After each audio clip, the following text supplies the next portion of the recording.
Gracias, presidenta. Gracias, presidenta. Quiero comenzar mi intervención saludando a las compañeras y compañeros aquí presentes de la Plataforma de Afectados por la Hipoteca.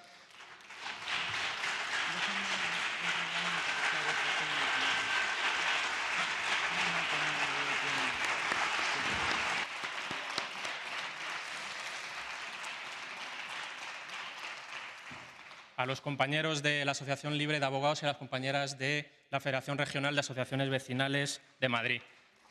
Gracias, compañeras, por traer este precioso texto a esta asamblea. Muchas gracias, de verdad. Gracias por vuestro tesón, por vuestro trabajo y por hacer elevar la dignidad de las personas, de las madrileñas y de los madrileños afectados por los problemas de vivienda en nuestra comunidad. Muchísimas gracias.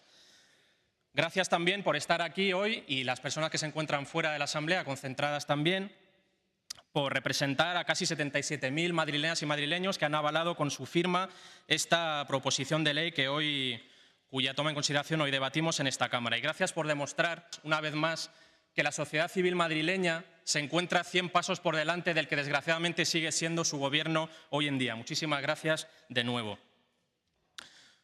Hacer un apunte también de procedimiento con esta ILP, desde el máximo respeto, señora presidenta, a las decisiones de la mesa de esta asamblea. Lamentar por parte de nuestro grupo que finalmente no haya podido intervenir un miembro de la comisión promotora de la ILP en esta Cámara para exponer y defender su proposición de ley.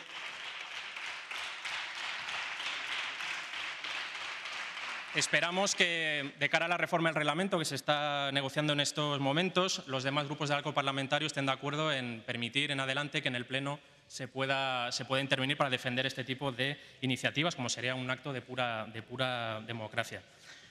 Y entrando a la cuestión que nos ocupa, que es la toma en consideración de esta proposición de ley. Bueno, creo que la mejor forma de explicar por qué hace falta esta ley para la Comunidad de Madrid es dar unos datos y a continuación ponerles rostro humano. Los datos son de sobra conocidos. Según el Consejo del Poder Judicial, entre 2008 y 2015 han sido 80.000 los desahucios en la Comunidad de Madrid. A día de hoy seguimos teniendo cifras de en torno a 25 desahucios diarios que contrastan con una cifra, según el Instituto Nacional de Estadística, de en torno a 300.000 viviendas vacías en la Comunidad de Madrid. Una de cada 10 del Estado español y una de cada 100 de la Unión Europea. Una de cada 100 viviendas vacías de la Unión Europea se encuentran en nuestra región. Y como hizo la representante de la Plataforma Afectados por la Hipoteca cuando compareció en la Comisión de Vivienda el pasado viernes, voy a reproducir los casos concretos, las caras humanas, las realidades humanas que hay detrás de estas cifras, con algunos ejemplos. Selo, 70 años y 700 euros de pensión. No puede pagar su alquiler y tenía orden de desahucio para ayer. Por suerte se ha podido evitar. Gracias de nuevo, compañeras, gracias de nuevo, compañeros, por hacer que este desahucio no se pudiese ejecutar y que pudiese mantenerse el derecho a la vivienda de esta persona. Asunción, 63 años, lleva años a la espera de que el BVA la conceda un alquiler social.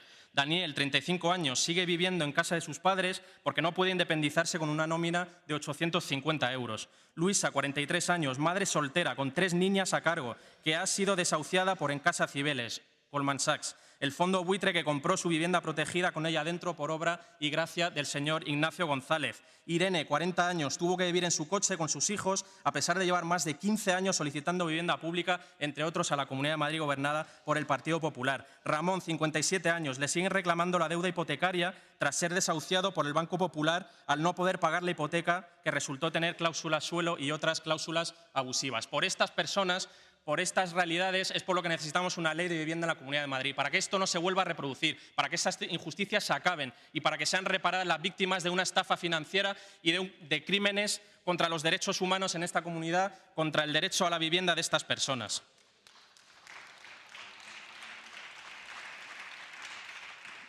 En cuanto a argumentos de orden constitucional, aquí toca traer a colación el famoso artículo 47 de la Constitución, que empieza diciendo: todos los españoles tienen derecho a disfrutar de una vivienda digna y adecuada. Esto espero que nadie me lo discuta, señor Rubio.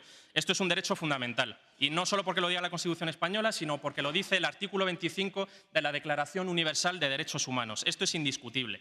Pero además, el artículo 47 también establece principios rectores sobre la política de suelo y de urbanismo de las administraciones públicas.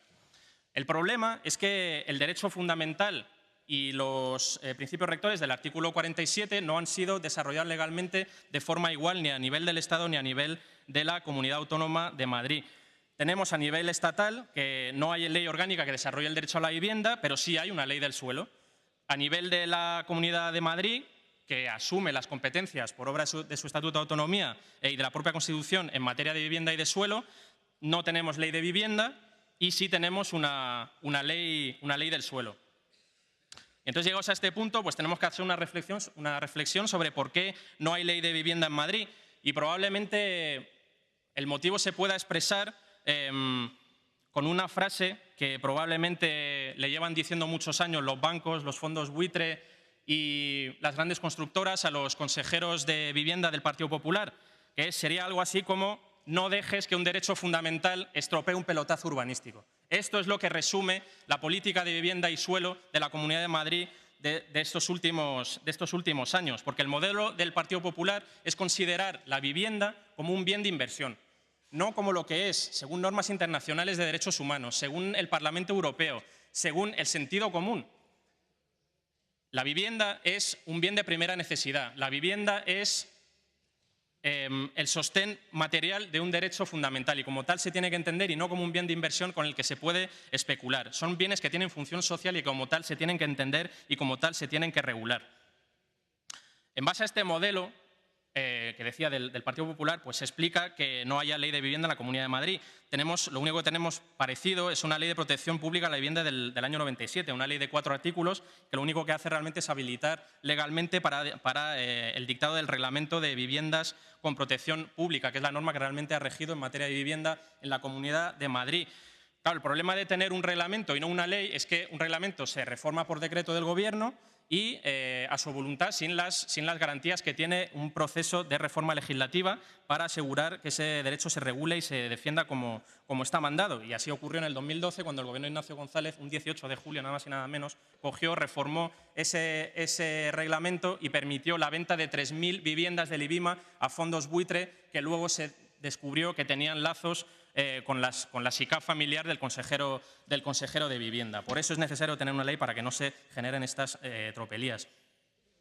Lo que sí tenemos en la Comunidad de Madrid es una ley del suelo que se aprobó en el 2001 a propuesta del señor Ruiz Gallardón y que aterrizaba a la realidad madrileña la ley de Aznar del 98, que se podría resumir en el todo urbanizable. Esta ley, que ahora además se propone en esta Cámara que se reforme y que ya se ha dado luz verde a esa reforma por proyecto de ley del Gobierno de Cristina Cifuentes, la reforma ahonda en la desregulación para facilitar aún más la especulación y reduce los aprovechamientos de las administraciones públicas en los desarrollos urbanísticos, reduce las cesiones obligatorias de suelo para fines públicos y las reservas de vivienda protegida, es decir, incumple flagrantemente las previsiones de principios rectores del artículo 47 porque fomenta la especulación y porque dificulta el aprovechamiento de las administraciones en los desarrollos urbanísticos. Frente a este modelo es frente al que se presenta esta ley, porque esta ley pretende precisamente lo contrario, pretende precisamente cumplir y hacer cumplir el artículo 47 de la Constitución.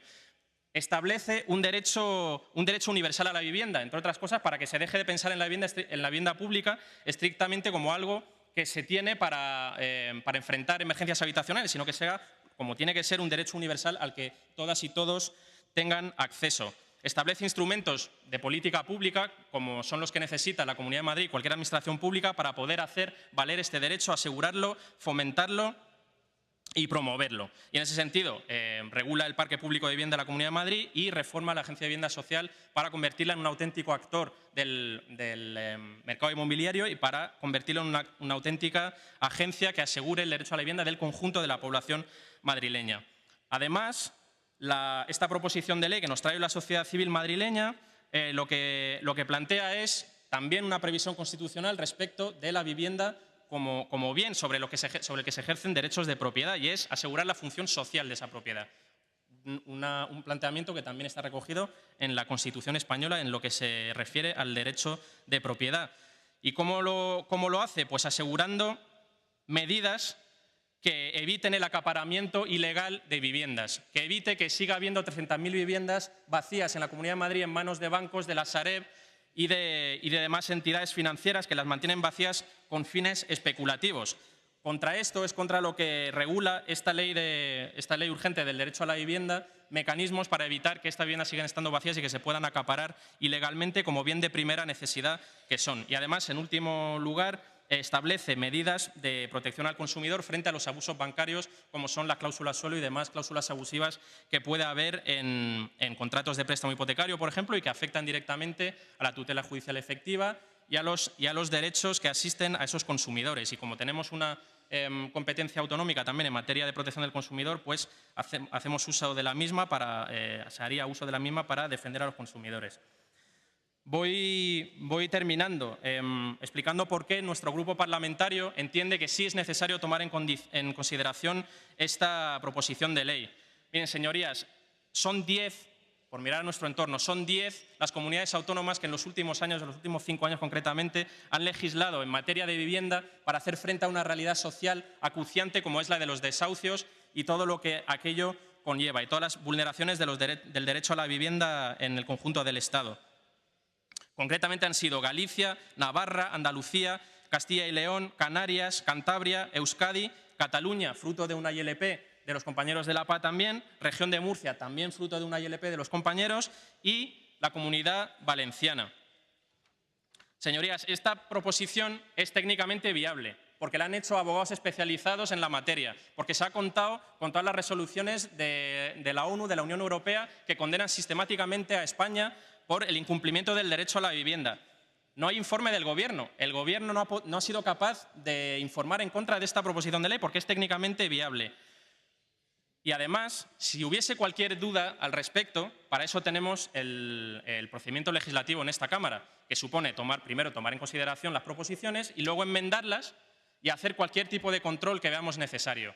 Si consideramos que afecta al derecho de propiedad, si consideramos que invade competencias estatales, que a lo mejor es por donde puede ir la cosa, y ahí está ese informe del Ministerio de Justicia, que es de 10 de mayo, pero que ha entrado en la Cámara hace una semana, y que se ha traído a colación como muy cerca del debate, sobre posibles invasiones de competencia. Todo este control de constitucionalidad y de otras cuestiones que se pueden considerar necesarias retocar, es lo que se hace en un procedimiento legislativo. Para eso se enmienda y para eso se puede llegar a un acuerdo en comisión, en ponencia, para sacar una ley que satisfaga a todas y todos y que sea una ley que asegure la función social de la vivienda, que asegure el cumplimiento del derecho a la vivienda y los mecanismos a ese fin de las administraciones públicas como es la Comunidad de Madrid. Hablaba antes de la ONU. Mire, señorías, la ONU nos ha condenado a España. El Comité de Derechos Económicos, Sociales y Culturales nos condenó el 23 de junio una vez más por incumplir el derecho a la vivienda cuando a un ciudadano madrileño se le desahució de su casa. Y lo que es importante de esta resolución es que por primera vez había un mandato claro, específico a las administraciones públicas para mejorar sus normas, para reformar sus normas de cara a poder asegurar este derecho. Esto es precisamente, y en base a resoluciones de este tipo, que conocen muy bien los compañeros abogados que han redactado esta proposición de ley, lo que viene recogido aquí, y es en base a este tipo de resoluciones que se plantea esta ley. Por eso consideramos que es fundamental empezar a hablar de vivienda ya en forma de ley en esta comunidad y por eso consideramos que se tiene que tomar en consideración esta proposición. Pero además también porque, más allá de las emergencias habitacionales, de las condenas de la ONU y demás, consideramos, como decía antes, que esta proposición es la mejor forma de cambiar de modelo en la Comunidad de Madrid. Es la mejor forma de empezar a entender la vivienda como lo que es, como un derecho fundamental. Es la mejor forma de, aunque sea, frenar las dinámicas que se podrían generar si se aplica, finalmente se aprueba y se aplica la reforma de la ley del suelo. Porque consideramos que con esta ley podríamos empezar a transitar a un modelo por el cual sean los derechos fundamentales los que prevalezcan sobre los pelotazos urbanísticos de quienes luego le pagan las campañas electorales a estos señores. Porque eso es lo que entendemos, que se tiene que defender y porque entendemos que tiene que ser el principio de las leyes que se aplican a todos y todas las ciudadanas de la Comunidad de Madrid.